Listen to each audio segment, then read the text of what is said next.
Thank you, Matt. It's so nice to meet you. No, Thanks great for to see you. being Thanks with for us having here. me. Yeah, so I'll dive right in with our questions, and I'll also pause halfway through to see if you all have any questions for Matt.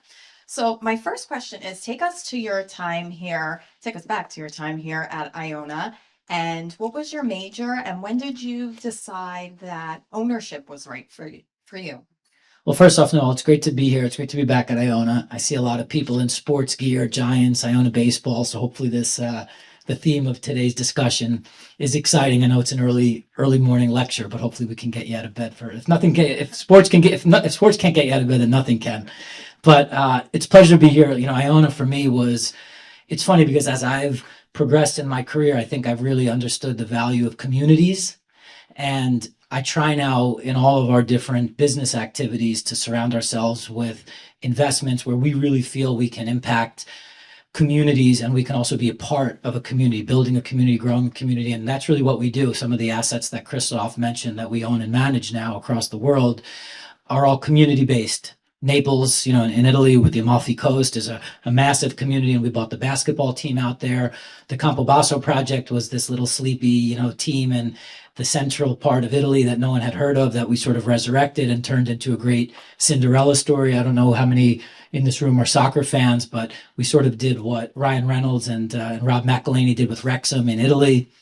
With Campobasso. And anyhow, the underlying theme of all of these investments was community. And we've really tried to put ourselves in a position where we can help the community, but more importantly, the community's actually given more back to us. Like we've gotten so much incredible gratification, not just in our business journey, but just in the way that we've become part of the communities. It's enriched our lives. It's brought our families together. It's created great friendships and networks. So I always think back to Iona because Iona was really, I would say, the second community that I became enamored with. The first community, of course, was my family, the family unit. My mother's here, my wife's here, so it's great to have them here. But the Iona experience for me was all about community. You can go to any institution, any school in the country and get an education, but there's very few where you can really, I think, find yourself to be a part of a community that's as warm and as compassionate and willing to help and represents the spirit of servant leadership the way that Iona does. So for me, it really set I didn't know it at the time, but it set the tone for the rest of my career where we were going to go invest in community oriented assets. Right, right. And so what was your major here, and when did you realize like going into entrepreneurship and not working for somebody else was right for you? Well, I majored in mass comm. I really, really fell in love with the concept of marketing. I thought marketing at the time was a cool concept. I like the idea. I was always a creative person, and I like the idea of being able to dedicate my life and my career to the creative services industry, but also to do it in a way that was a little bit more data driven and pragmatic. And I think that's what marketing does. Marketing is not just all creativity. There's also a real sort of scientific part to it as well. And I always loved the idea of building things, and I knew very early, back when I also a lot of it had to do with I think my family background. I came up, and as I mentioned, my mom's here. I came up not necessarily from a family of entrepreneurs, but I came up from a family of people who had sacrificed for many generations. My grandparents were North Six agencies named after North Sixth Avenue, where my grandparents immigrated when they came from Italy. Just like so many people in this room, I'm sure can relate to. They were just hardworking people, made a lot of sacrifices, to give me the opportunities that they never had, as my mother did. My mother worked for 40, 50 years in the Mount Vernon school district, sweating in the school district in Mount Vernon. My father did the same thing. And I always felt a great responsibility to create something that maybe they didn't have an opportunity to create. And I think that's really what drove me to want to be an entrepreneur at an early age. I just felt like not that a 9 to 5 is not, is not a dignified job. Of course not. But I just always felt like I had a responsibility to give it a shot, to create something that maybe they didn't have a chance to create. And I decided that pretty early. Then when I got out of Iona, it all comes back to family again. When I got out of Iona, I needed a job. I wasn't, I had no business experience. I had no entrepreneurial experience. I wasn't ready to take the leap then. And of course, my mother, who, it's a funny story. My mother, one of her first or second years teaching school in Mount Vernon, on the south side of Mount Vernon. One of her early students was a woman named Dawn Short. And Dawn and my mother really became, my mother became almost like a big sister. You know, she's 22 years old or whatever. She was her first year teaching at the time. And then fast forward to 40 years later, when I get out of Iona, that same student, Dawn, became one of like the top executives at Sony BMG. I graduated from Iona. I needed a job. And my mom calls up Dawn and says, hey, my son needs a job. Thank you, Mom. And that's where I got started. I started in the marketing department at Sony BMG. I always knew I wanted to start a business of my own, so I worked my butt off. I worked a 9 to 5 at Sony BMG. This was in the days, probably, you know, you guys are probably too young to remember it, but there was a show on MTV. No, you definitely remember it, TRL. Oh, of course. With Carson Daly. Daly, yeah. And I would fight my way through. It's where our office was. You know, I'd fight my way through all the traffic and the tourists that were outside the studio. You know, work for Sony BMG from 9 to 5. I'd get on the commuter train as soon as the day was over. I'd come home. I was living with my parents at the time. I just graduated. They were living in Yonkers and Crestwood. And I'd work from like 6:30 p.m. to 3 a.m. To try to become a sports agent, to try to get players jobs overseas and stuff. And my real ambition at the time was to become a sports agent and just to get enough clients where I could build a steady stream of revenue, quit my job at Sony, and then turn that into a job. It didn't work out the way, just like a lot of things in life, didn't work out the way that I had hoped. But then 3 or 4 years later, when I started my first business, N6A, a lot of those experiences really came in handy. Wow, that's amazing. So would you say you're a risk taker? Absolutely, yeah. Yeah, I think you have to be in entrepreneurship. Absolutely, yeah. The next question is, you built and scaled North 6 Agency. What mindset shift had to happen for you to move from running one company to then building Underdog Global Partners? Well, no, what happened was, you know, I mentioned after I stopped working at Sony, a few years later, then I started N6A, North 6 Agency. That was the agency that I built as a marketing services business. We built it for about 10 years. We turned it into, as Christoph mentioned, we had a lot of great people around us. Thanks to them, we were able to achieve, I think, a lot of success that I frankly never in my wildest dreams would have imagined. We became one of the 50 top privately held marketing firms in the US. And then around COVID 2020 is when I divested and I sold some of my equity in North 6 Agency, and I started diversifying my portfolio. At the time I was in my late 30s. And I had just worked my butt off. I'd worked so hard. I mean, you know, you never stop working. I had 3 kids, you know, and I love my girls to death, Viviana, Valentina, and Simona, you know, but it came at a incredible, you know, it came at an incredible cost. You know, I was constantly working. And then when I sold some equity in North 6 Agency after 10 years, I was like, you know what, I want to dedicate myself to something that I'm passionate about. And I was always passionate about sports. I love to work. You know, that's the first thing is I love to work, you know, and I don't feel like I'm working because I'm just, when you work in your passion, you never feel like you're working. Right. Mm-hmm. And I'm really blessed to do that. But I didn't want to stop working. But I wanted to work in something that I loved doing, and I loved sports. And I went in and I bought an interest in an Italian soccer team. That's the team Campobasso. It was the team where my grandparents actually immigrated from, about an hour and a half outside of where my grandparents immigrated from. And I just fell in love with the concept of sort of building this Cinderella story and putting this small team in Italy on the map. Nobody was really doing it at the time. Now, soccer ownership in Europe has become very mainstream, as you guys I'm sure know. But back then, this was 2020. We were really early in it. And now it's become UGP, Underdog Global Partners. It's become a professional portfolio with multiple assets across the world in all different types of sports. But it really just started because I wanted to do something I was passionate about. And I think there's probably a good message there to follow your passion and give it 110%. Don't be afraid to take some risks. Don't be afraid to make mistakes and learn from your mistakes, and it'll walk you to really good places. That's amazing. When you evaluate an acquisition, what makes you believe you can create value where others haven't?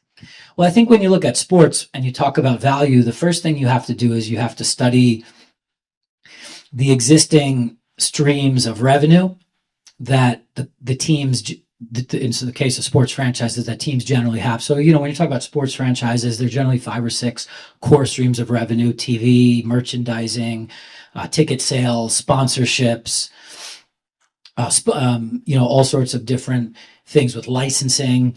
And so that's the first thing I think you do is you want to look at those, what's in front of you already. What does the team or the sports asset already have, and how can you optimize those revenue channels? And in the case of, the reason we're called Underdog Global Partners is because we tend to invest in underdog, undervalued type assets. So when you look across all of those revenue streams, usually they haven't reached their full potential. So that's the first thing we do is we look at what's in front of us in terms of the existing core revenue channels and how can we improve them. And then the second thing is how can we open up new streams of value, new streams of revenue? How can we create new opportunities? And like in the case of Campobasso, just as a quick example, this is a place in Italy where there's 300,000 people that live in this region in Italy. Okay, and the region is like obsessed with the team. I mean, it's all like, today was say Thursday. I mean, they've been talking about, we got a game on Monday. It's all they've been talking about all week. We're going to play Monday, and then beginning first thing Tuesday morning, every cafe and bar. And that's all they talk about is the game the night before.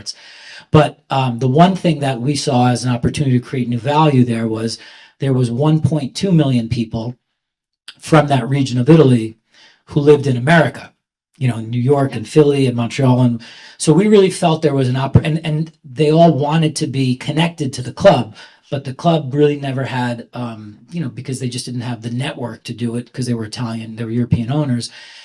They didn't really engage with their American audience. So that's the first thing we did was we really wanted to create a platform for Campobasso as representing the underdog, being the underdog team for the Italian Americans who had immigrated from that part of Italy. And that's the first thing we did. And that enabled us to create all sorts of new value and revenue channels to this day. Like the sponsor of our stadium is actually a company that comes from Montreal that was founded by someone from that area of Italy. I mean, we've created so many different new types of fan engagement initiatives that's really changed the trajectory of the club. But that's an example of something that we saw an opportunity to create new value that didn't exist previously. And would you say it was difficult to bring this to America, or did you find it? Well, yeah, everything's difficult. I mean, the thing about the sports investment, I tell people this all the time, Noel, like it's sports, so it's very, it's very sexy. I mean, everybody wants to be working in sports, and they should, because it's amazing. If you can get out of bed every day and you're passionate about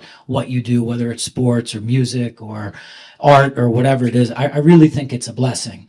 But sports in particular, I mean, everybody wants to work in sports. Right. So the first thing I tell college students who are looking to get into sports is, of course you want to get into sports, who doesn't? And the second thing is you have to realize that it's so competitive, that for every one new hire, there's, like 10,000 candidates out there, whereas some of the other industries that might not necessarily be the case. So you're talking about recruiting from a talent pool that is the cream of the cream of the cream of the crop. And you got to be prepared to put the work in. I own our business. I'm the majority, the principal owner. But I don't sit back and watch our games. I mean, I do watch our games, but I'm working 25 hours a day, 8 days a week, 366 days a year. You're literally working more than you ever thought you could work. So I think that's important. And I think anyone looking to go into that profession, they need to be realistic about it too, because they have to say, yes, I'm passionate about it. Yes, I'm willing to make a sacrifice, but are you really willing to make the sacrifice? Especially before, like now, I've been fortunate. We've built a great network around the world, contacts, investors, clubs that we own. But if you're just getting out of school, you don't have a network yet, so you have to go build your network. And in order to build that network, you're going to have to work even harder than you'd ever have to work. So I think that's that's something that anyone really needs to take into consideration. And did your friends, did your family, did anybody say you're crazy for wanting to own a soccer club? What was your response? Well, yeah, I mean, my friends and family have been telling me I'm crazy for 43 years now.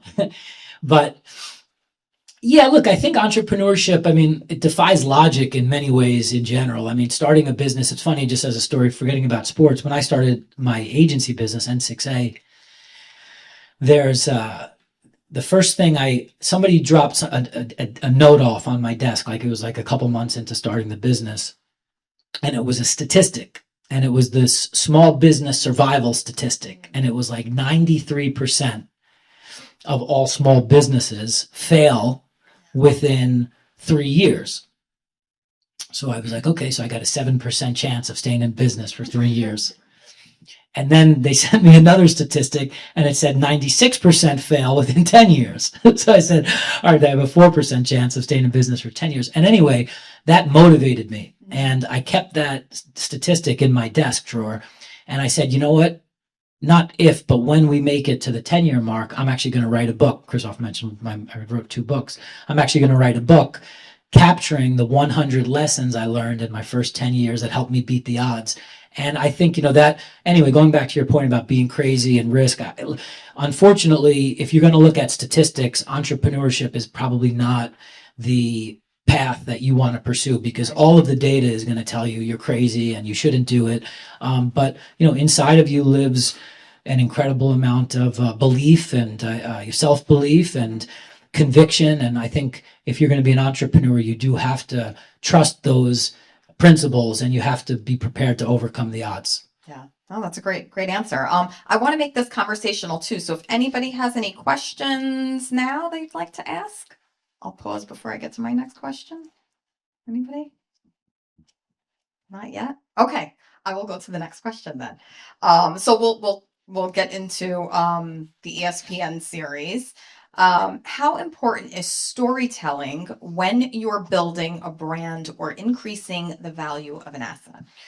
Well, when you look at sports, the cool thing about sports, Noel, in my opinion, is I think it's the best storytelling platform that exists. Everyone loves sports. And now in the days, I'm sure, Iona's done a great job of getting ahead of AI, I think, in general, and the latest in technology trends and innovation. But AI is threatening every single, it's in some cases it's helping, but it's also, no doubt, undoubtedly threatening some industries. So when you look at sports, it's really one of the last remaining forms of live entertainment that's unscripted. You still, you go to a Yankee game, you don't know who's going to win the game. You go to a Giants game, although if you go to a Giants game this year, you know they weren't going to win the game, but you should not know who's going to win the game. And it's really one of the last, remaining forms of unscripted entertainment. So I think that creates incredible opportunities for media and for storytelling in a way that no other industry really does. And if you're going into sports, you have to embrace that and you have to use that as a differentiator because it's something that your industry offers that no other industries don't. So in the case of Campobasso, that was the first thing I saw. People looked at me like you were crazy. Like when we bought the team, it was 10 days before the season started. And, I don't know how many of you follow soccer in Europe, but they have promotion and relegation, right? So if you win your league, you go up. If you finish in the bottom, 2 or 3 spots, you go down. And the team had just been placed into the 5th tier, which is basically an amateur league.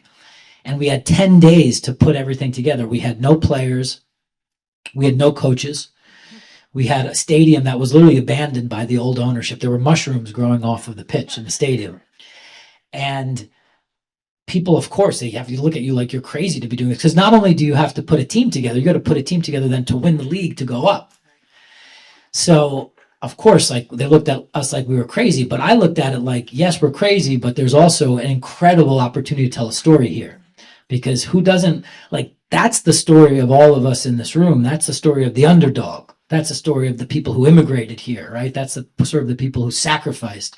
And then I was really fortunate to have met Mark Consuelos and Kelly Ripa, who become, family, basically. And they fell in love with the story. They wanted to help. They said, how can we help? We love the story. And we want to go impact this community in Italy and put this story on the map in a global way. And then we wound up a few years later selling the media rights to Disney, and Disney produced the series Running with the Wolves, which actually we're hoping, gets renewed for a 2nd season very soon. Oh, that's wonderful. Yeah. That's great. All right. Any questions? Anyone have a question? Yes, go ahead. I know a question. What was it like producing that show, Running with the Wolves? What was it like producing Running with the Wolves? For me, it was, I think a lot of the things in your career, if I could give any advice, I think you always want to reinvent yourself in your career. I think it's one of the coolest things you could do. Like I started out, my first business was a marketing services business. And I loved it. I loved the business. And I'll answer your question too, just in a roundabout way. But then after 10 years of building that business, I felt like I was starting to be typecast a little bit, where people viewed me as, they were like, Matt Rizzetta is a really good marketing services entrepreneur. And I think most people would have accepted that and said, that's not a bad thing. There's worse things you could be. But I always felt like I could do more. I always felt like I had more to offer.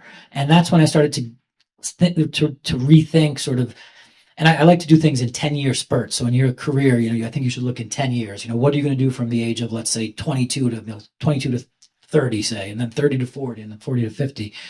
So I felt like I was ready to reinvent myself in a new way. And I kind of wanted to show people that I had more in me than just being a marketing services executive or entrepreneur. And that's when I started buying sports teams. And now, it's 6 years into buying sports teams. People know me more, as a sports owner and a sports operator than they do as a marketing services executive. And for me, that's a really cool thing because it shows that, I was able to sort of reinvent myself. And I think that that's a really beautiful thing. And I think all of you should look to do that. You never want to rest on your laurels. I could have just sat back and, made a great living and ran an amazing business for the next 20, 30, 40 years. But I really felt like I wanted to test myself to try new things out. So your question around the TV show, that was another thing I think to put in this reinvention bucket. It was a new experience for me, and it was so cool. I mean, to get behind the scenes and then in front of the camera and learn how a TV show gets produced, to have relationships now across the world with Disney and Disney executives was an amazing experience. And nobody could take that away from me. I see there's an Iona baseball, player here. If you win the baseball championship in the MAC, no one can ever take that away from you. That trophy is yours forever. Our basketball team is going down to Atlantic City to compete. And if we win 4 games in the next 6 days, 7 days or whatever, those players will have a trophy that nobody will ever be able to take away from them for the rest of their lives. And I felt the same thing. I really feel the same thing about your career. Like it's really not about the money. It's about, what can you look back on with a source of, I think, sense of pride. And for me, producing the TV show is something that nobody can ever take away from me. And I'm really proud of that. Yeah, that's great. Great question. Thank you. So for students in this room, how would they train themselves to see opportunity instead of obstacles? Well, I think the big thing with that, Noel, is just like in life, in entrepreneurship in particular, nothing is ever a straight line. It's actually something my father taught me, and my father was not an entrepreneur, but he taught me that. I mean, life does not go in a straight line. Anybody in this room, I'm sure, can attest to that. You're gonna get surprises. Most of them are not going to be pleasant surprises. The higher you get on the food chain in your career, nobody wants to deliver bad news to you. So you have to learn to, I think, become a little bit more adaptable, and you have to learn to figure out new and innovative ways to understand feedback, because feedback is the lifeblood of growth, and you can't improve if you're not getting honest feedback, right? So when you talk about how to turn obstacles into opportunities, I think you have to go out and experiment. You have to be very comfortable experimenting. One thing that we did way back when we started our agency, and I've been doing this since I was your age when I just got out of school, I call it taking foul shots. I remember hearing a statistic about Kobe Bryant when he was playing in the NBA, and after practice was over every day, he would take 1,000 foul shots by himself. Just when somebody would pass him the ball, take a foul shot, get the ball in the basket, pass it back to him, take another foul shot, do 1,000 times. And the thinking was that over the course of from one day to the next, those 1,000 foul shots don't really impact your game. But if you do it every day in repetition, 5 days a week, 7 days a week, 300 days a year, whatever it is, in repetition, it will make a difference. So that's one thing I actually have applied to networking, where from the time I was 21, 22 years old, I would take what I call foul shots, where I would just find somebody who I was curious to meet. Could be someone I read about in a magazine article, on the internet, billboard, and I would actually just send them an email and just say, hey, Noel, I saw that you were featured in the Iona alumni newsletter. I'd love to, grab a coffee and just get to know you. And I did those 3 times a day to different people. And the thinking is that, 90% of the time they don't respond to you, right? But the one who responds to you, if you do it every day, 7 days a week, that's, 3 foul shots a day. It's 21 per week. That's 80, 90 per month. over the course of, it's like almost 1,000 a year. And the people that I've met from those, what I call foul shots, have really changed my life and changed my career. I've met people who have become clients, who have helped me sell businesses, helped me buy businesses, and just beyond just business, they've just, some have become my closest friends. So I think that that's the most poignant advice I could probably give in terms of how to turn obstacles into opportunities, is just don't be afraid to put yourself out there. Take chances. Don't be afraid to be rejected. Rejection is, unfortunately, it's a part of life, and it's a part of entrepreneurship, and you need to be prepared to embrace it. And I think the people who can stand in the face of rejection and embrace it and say, you know what, I'm going into this and I'm prepared for the worst case to happen, are the ones who are probably most likely to succeed. Sure. So this is probably a good follow-up question. What's been the biggest financial or strategic risk you've taken, and how did you make that decision? Well, it's funny. I mean, when I started N6A, I had nothing. I had a pregnant wife, Daniela. I had it's funny because this is another story I want to tell, but I literally had nothing and no entrepreneurial experience. I had no business experience. We had no money. My wife at the time was working as a public school teacher in Brooklyn at PS 205, and she just had to go on maternity leave. So we had no income. And that was a big risk. But, she believed in me, and other people believed in me, and they said, you're going to figure it out. And, it's always very, I think it's a very motivating thing when somebody who's close to you believes in you, maybe even more than you believe in yourself, and I think that probably, looking back, was the biggest risk I ever took, but it was a risk that I can't ever imagine not taking, because it changed my life. In fact, it's a funny story, because when I started N6A, I mentioned my first, I have 3 daughters, but my first daughter was not even born yet. She was like, I think we were maybe 6 or 7 months pregnant. And Viviana, that's my oldest daughter. And so that became a huge source of motivation for me. I'm not going to let this fail with my daughter being born. There's no way I'm going to let it fail. But now, 15 years later, my daughter's going to turn 16 next month. I just got back about a month and a half ago, from a trip to Italy, where we're working on potentially buying what would be the largest soccer transaction in the history of Europe. Okay. And do you know who came on the trip with me? My daughter, Viviana. And I took her out of school for 2 days at Ursuline. She's in love with Italy. And, she's living like a VIP over there in the best hotels. And for me, that was a really cool thing, because this is somebody who 15 years ago, if I didn't take that risk, when she was born 15 years ago, I mean, these opportunities that my work has kind of created for me because of calculated risks and because of not being afraid to take chances, has put me in a position where we're able to do some really cool things. And the awesome thing about sports is it creates experiences. It brings, like I said, it brings communities together. It's brought my family closer together. I mean, that's a memory that I will never, ever forget, and you can't put a price on. And it's something that my work has enabled me to live. Of course. We know what you're probably, as an entrepreneur, what your days are like. Like you said earlier, you're working, 24/7. What is a typical day like? What do you do? What time do you wake up in the morning? Take us through your day. Well, I wake up very early. We have a lot of the assets that we own are in Europe. So with the time change, I wake up at 3:30, 4 a.m. in the morning. Right. And there's a trillion messages. I've learned to stay off of social media. I'm still kind of trying to get better at that, but stay off social media if you go into sports. That's the first piece of advice I can give you, because usually the comments are not what you want to hear. But so I wake up very early, 3, 4 a.m. and I usually check in with my operating teams with the European assets. So each one of the teams that we own the assets that we own have their own operating teams, CEOs and chief marketing officers and people who run the sporting department. So I just check in with them. They usually give me a daily report on how things are checking out. If there's any emergencies, obviously they try to make sure I'm aware of the emergencies so that I could adjust them. And that usually lasts till about 8 or 9 a.m. And then my workday begins here, where it's a lot of meetings. We've been really lucky.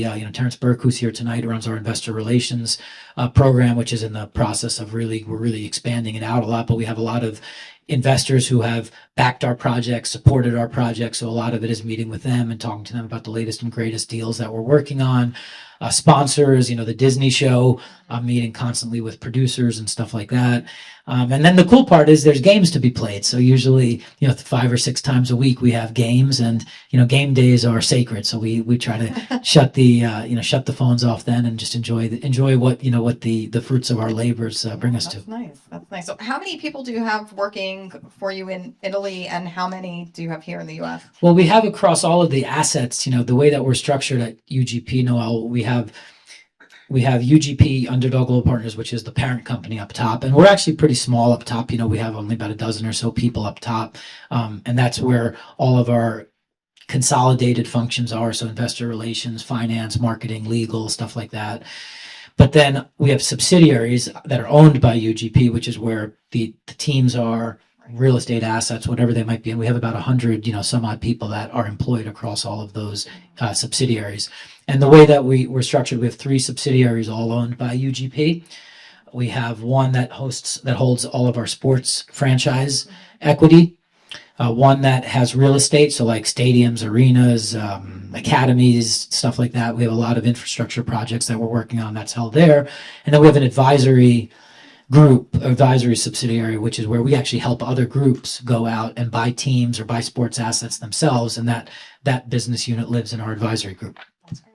That's great. All right. I will pause with my questions again. Does anybody here have a question? Yes, Aiden. So, as somebody who's entering the sports marketing field, I've been told when I was in high school and sometimes while I was here, it's really not about what you know, it's about who you know. Now, somebody who's succeeded in that career path, how accurate would you say that is?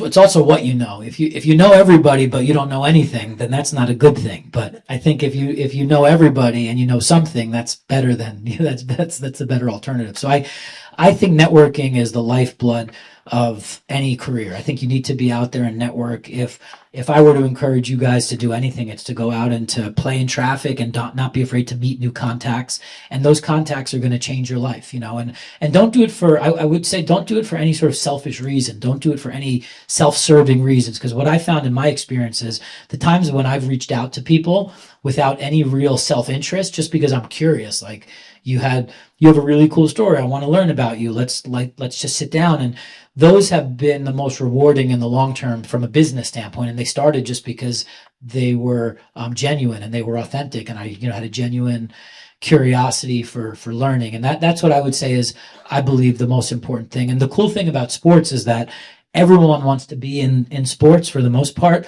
So it opens the doors to so many new relationships that other industries won't. Like as cool as selling, hummus, it might be, it's not going to lead you to meet that many cool people because it's, at the end of the day, it's hummus. Sports is not that way. Sports, everyone wants to be involved in sports. So you're going to be out there meeting all kinds of new people. And I think it's going to open doors to you in ways that you should really look to capitalize on. Thank you. Great question. Yep. Yes, go for it. Thank you. Just going back to when you first bought your first team, how did you manage to get all your players and coaches in 10 days or whatever it was? Yeah, I don't even know now. That was back we did that in 2021.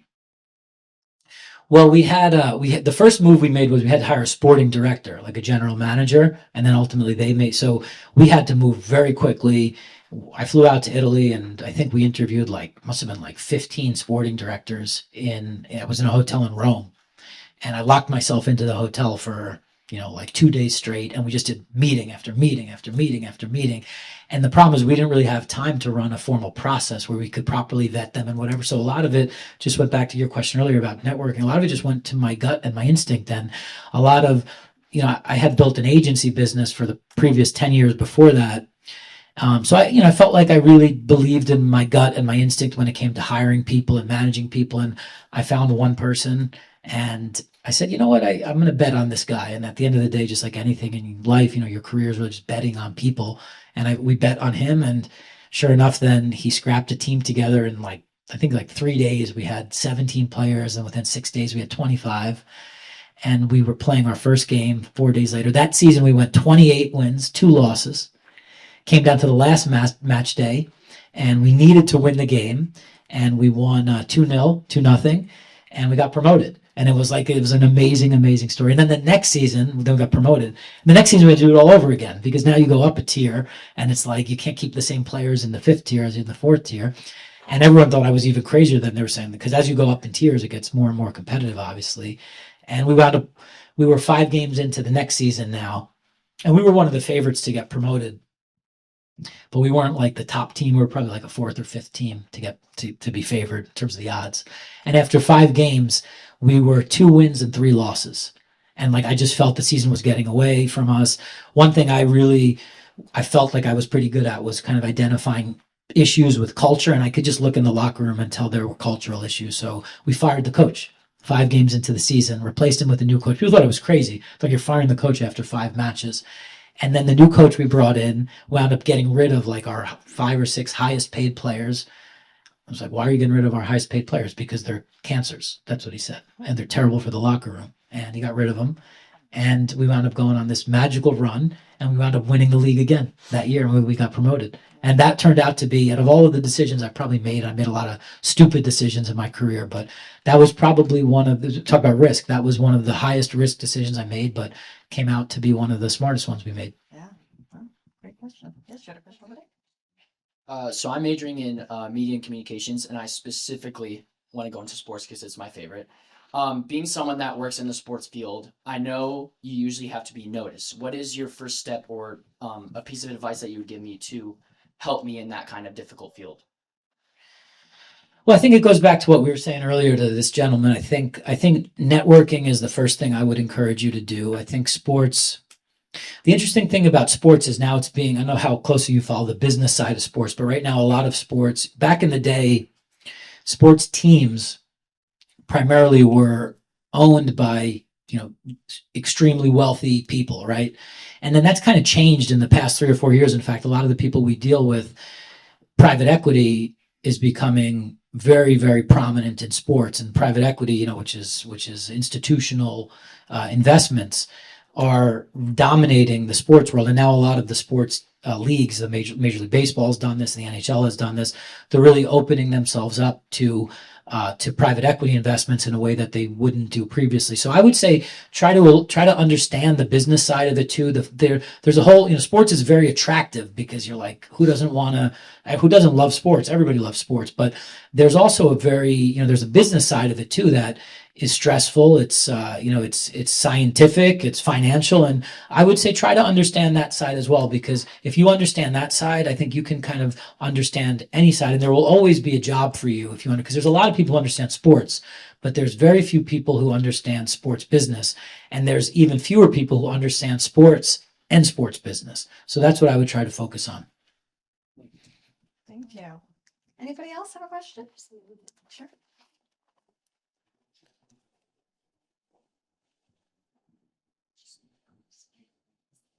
What is your biggest lesson that you learned, and how did you pivot when you made certain mistakes? The biggest lesson I learned, is probably people oriented. You have to bet on the right people. Like, the reality is, if you could have a great business. You have a mediocre business and have a great person running it, and that person will make that mediocre business can make that mediocre business great. You can never have a great business and put a bad person in that role and make it a great business. It just will never work. So the first decision I think you have to make, and these are lessons that I've learned over the past 16 or 17 years, is you just have to bet on the right people. And, at this stage in my career, I'm really fortunate. I'm able to surround myself with a circle of people, it's a tight circle. It's people I trust, people that are loyal to us. And then obviously, we always insert a new dynamic and a new person every once in a while. But I have a very, very kind of set, trusted, core circle of contacts that I surround myself with. And I think those were the lessons that I learned along the way. Anytime I tried to put a bad person into a good position. It never worked out. And anytime I put a good person into a difficult position, they wound up leading us to good places. And even if the business outcome wasn't good when I had a good person, it still changed my life in a positive way. So, we became friends, or, we did business in other ventures or whatever. And I was like, all right, that's not a bad thing either. Life is not all about making money. Life is, I think the most valuable currency is people. And I think that's how you have to look at people. You're collecting currency. If, you're meeting a new person, that person is enriching your life. They're making your life richer because they're providing you with a currency that you didn't have previously. I love that. Yes, another question? Sorry about that. What was it like overcoming those obstacles that people say you couldn't do this, you couldn't do that? What was it like for you? That's the best. That's the best part of it all. I had a sign on my office way back when, and there were two parts of my office. There was one wall, which our office was in Soho on Green Street. There was one wall I had that overlooked Green Street. And that was the bet on wall, bet on. And those were all the people who ever bet on me. So anytime, and I always felt like I owed something to them because, Noelle made a bet on me, so I have to pay her back for betting on me. My wife, my family, my friends, anyone who bet on me, I have to pay them back. So I kept every kind of note, every message, anything that anyone ever sent to me that had some sort of vote of confidence that they made in me. And that became my bet on wall. And then your question, the other side of the office, which was not overlooking Green Street, it was just dark, that was my bet against wall. And those were all the people who bet against me. And there's been a lot of them too who just said, look, it's impossible to do this. You can't do this. You're too young. You don't have the money. You don't have the skill set. And I collected every one of those messages too. And I put them on my bet against wall. And that's how I looked at my career. Was every day I would walk into the office. I would look first at who bet on me. And those were people I felt I had an obligation to repay. And then I looked on the other wall and I said, these are people who bet against me. And I have an obligation to kind of prove them wrong, and in a respectful, professional way, kind of stick my middle finger up at them. And that's what my career has been. And I think all of you should look at it too. You're going to have a lot of haters, and the more successful you become, the higher you go, jealousy, envy, all of that stuff is going to become more and more a part of your life and your career. And, you want to shut those people out of your life, but you don't want to forget about them either, because I think they can also, their criticism in many ways, or their lack of belief, can also breed a great sense of motivation within you. And I don't think anyone who says just forget about the haters, I don't know if that's true. I think you don't want to surround yourself with the haters, but I think you want to remember what they said, because there's a part of you that lives deep, deep inside of you where you should remember their words, and it should motivate you to prove them wrong.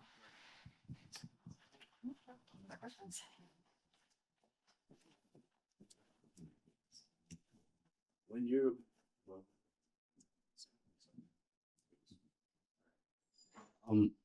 Okay. When you are looking at acquiring an asset, whether it be a sports team, how do you manage the statistics and probability of success versus your ambition and your gut feeling that it's going to work out?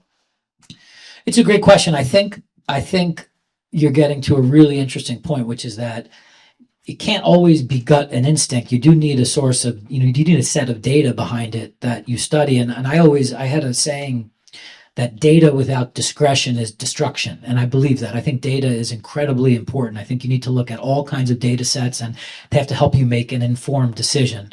But usually at the end of the day, the final decision does live somewhere inside of you, and it does live in your gut and your instinct.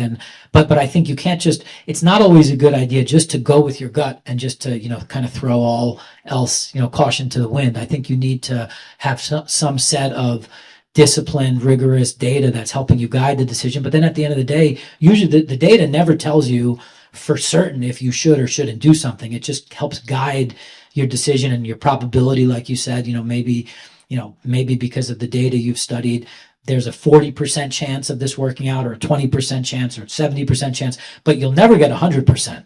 So the only way to get to 100%, you're never going to get there. The only way is that you have to trust your instinct and your gut. So I think that I would always use data as a way to guide your decisions, but at the end of the day, you got to look deep down inside and say, I can do it.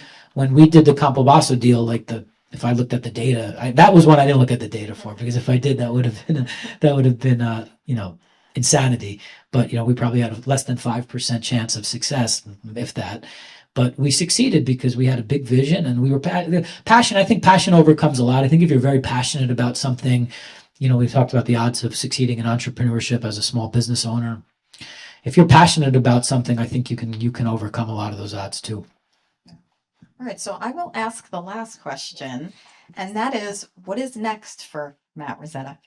Well, we're really excited about what we're building at UGP and Underdog Global Partners. We're investing and operating in these sports-related assets, not just teams, but real estate, stadiums, arenas, sports media, sports data, anything that has sports at its core. And I think sports, so we're really excited about that. We own and operate these assets. I think the underlying theme is the underdog. We like to bet on the underdog. We like to bet on assets, sports assets that might, for one reason or another, be undervalued, but with a little TLC and a little vision and a little innovation, we can really increase the value and bring them to life in a way that maybe they weren't able to do previously. So I'm excited about that. And look, on a very personal, level, I think if I'm really fortunate. I'm at a stage in my life and career where I love what I do, and I get out of bed every day, as early as it may be, and I don't feel like I'm working. And I think if you can go through your entire career saying that, you've done something right. I have 3 daughters at home, as I mentioned, and that's the advice I give all of them. My little one, Simona, she is in love with theater and the arts and stuff. And hey, if you can, it's hard. It's not easy. It's hard. You have to go into it knowing what kind of sacrifices you have to make. But if she can make her entire career, every day she gets out of bed, a journey to, or if she can surround herself with the arts and theater and things that make her happy, who cares about anything else? And you've lived a great life. And, my middle one, Valentina, she's got passion. My older one, the same. In fact, my older one is funny. When Viviana came with me to Italy, you talk about networking. We were sitting at a table, and these were with billionaire sports owners, speaking only in Italian, by the way. And my daughter understands Italian. She loves the Italian culture, but, she's not from Italy. So it could be intimidating. She's a 15-year-old girl. And the owner of the team said to her, he said, what do you want to do what do you want to study when you go to college? And she kind of didn't know how to, and she's 15 years old. What the heck does she know what she wants to do, 10 years from now? And so she said, she took a deep breath and she said, I think I want to go into fashion. And you know what he did? He said, oh, okay. And he picked up his cell phone and he called the CEO of Louis Vuitton, who he's friends with, and he put her on the phone. And the Louis Vuitton CEO said, hey, do you want an internship? And that goes to the power of networking. So, I think there's a lot to be said about networking, and don't be afraid to say. And look, if you could work every day in your passion, you've really done something right in your life. And I come, look, my parents were amazing, inspirations for me. My father was not an entrepreneur. He went to work every day from 9 to 5, so he could provide for his family. And I also learned a lot of, that taught me at an early age that was not necessarily what I wanted to do. I didn't want to just check in and check out. And I really wanted to enrich myself and the people around me through my work. And I made a decision at a very early age to follow my passion and to create new types of realities, but to do it in a way that you got to go and open with your eyes wide open, because that comes with a lot of sacrifices too. Well, thank you so much. This wraps up our e-talk. We appreciate you being here. Appreciate it. Thank you, guys.